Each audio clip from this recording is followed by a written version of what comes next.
Hi there, I'm going to show you how to change country in Steam. Let's begin. So first thing that you want to do is you need to get a VPN.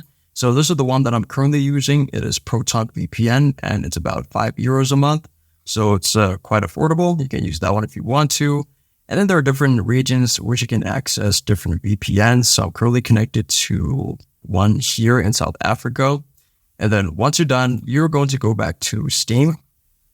So then you're going to go to your profile here at the top and you're going to click on account details. Now it says here country South Africa. If you have moved to a different country, you may be able to update your Steam wallet and how you view the Steam store. So then what you want to do is just update store country.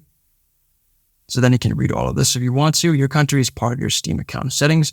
Your country setting affects what you see on the Steam store, the currency you see prices in, and the currency of your wallet. And there you go. If this video helped you out, then please leave a like and consider subscribing. It's free and it helps the channel to make more videos like this.